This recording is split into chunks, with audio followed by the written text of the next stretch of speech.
कर्मों का उदय नहीं है, अपनी अपनी करनी का फल सबको मिलता है। अभी कहा था ना, उस समय वैसी करनी थी, अब ऐसी करनी है। तो और एक सबसे बड़ी चीज पड़ती है निर्देशक की, गाइड करने वाला। गाइड करने वाले जो बीच में बिचौलिया आ जाते हैं, हम क्या है कि दलालों को बीच में नहीं आने देते, मैं डायरेक्ट करता हूं। ये जो बीच में दलाल होते जो कमरे में आके कान में से कहते, और मैं कहता जब कान में कोई सुना दो भैया मैंने सुनाई नहीं पड़ता। बस ये दलाल बीच में आते, दलालों के कारण से सब काम बिगड़ता है। साधु के बीच में यदि साधु स्वयं अपने हृदय से निर्णय ले तो कभी गलत हो ही नहीं सकता। लेकिन साधु को भी भरने वाले जो बीच में दलाल होते ना, और कभी कभी क्या है, और कोई कच्चे कान वाला पड़ गया साधु तो फिर टीकमगढ़ का मठिया मेले, और मेरे कान में कच्चा पक्का कोई आयत नहीं, मेरे सुनते ही नहीं। दलाल बीच में आ जाते, बीच में आकर के वो सब बिगाड़ देते। जितना मैंने सुना था कि टीकमगढ़ इतना खराब है, इतना खराब है,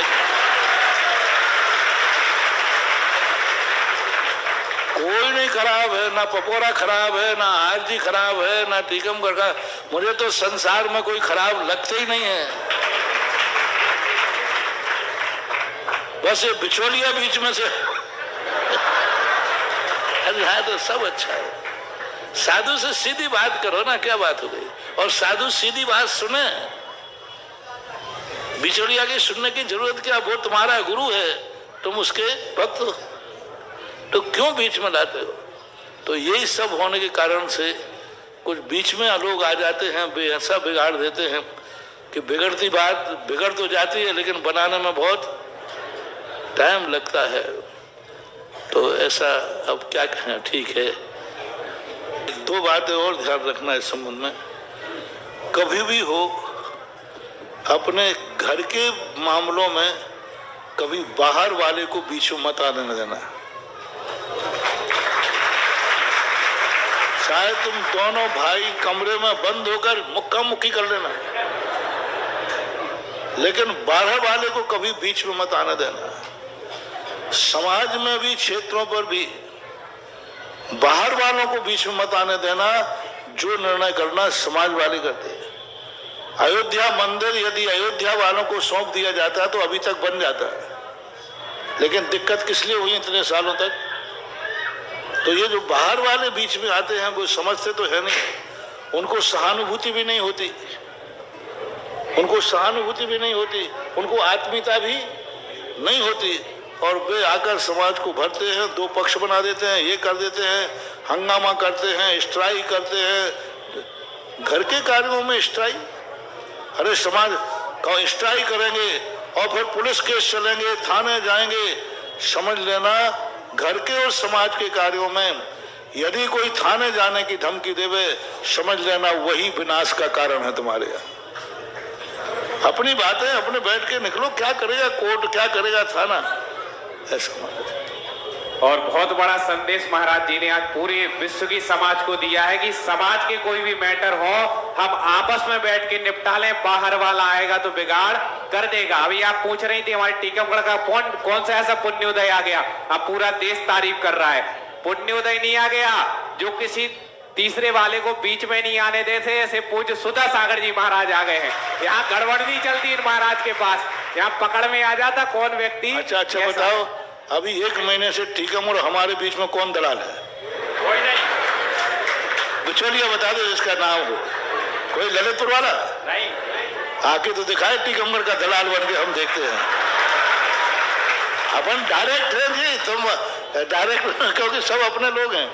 ये बहुत गलत हो जाता है, सब जगह मैं यही देखता हूँ, और फिर परेशानी कारण बन जाता है ऐसा। आज जबलपुर के अंदर एक ऐसे ही समाज के आया, तो मैंने एक जैन अदालत बनाई थी, जैन अदालत, कि जितने जैन वकील थे अपने जैनी परिवारों के केस अदालतों में जाते हैं। वकील लोग कितने गलत आर्गुमेंट करते हैं, किस तरीके से दलील करते बाप बेटे को, पति पत्नी को। तो मैंने कहा था कि भाई जितने वकील हैं मंदिर में 1 घंटे बैठ करके जैन अदालत निपटाएं, कि जैनी यहीं चर्चा कर लेना वकीलों, वही वकील तो अदालत में है, उन्हीं वकीलों को यहां बैठा ले देते। देखो पारसनाथ की विशेषता, जो व्यक्ति तुम्हें अदालत अपने समाज के कार्य, अपने गुरुओं के कार्य, अपने परिवार क्षेत्रों के कार्य कोर्ट अदालत में ले जाने की बात करे, समझ लेना सबसे बड़ा दुश्मन वो ही है। और वो दुश्मन किनके बीच में? कोई दूसरे जाति के लोग नहीं, अपने बीचों में है। भाई भाई के लिए अदालत जा रहा।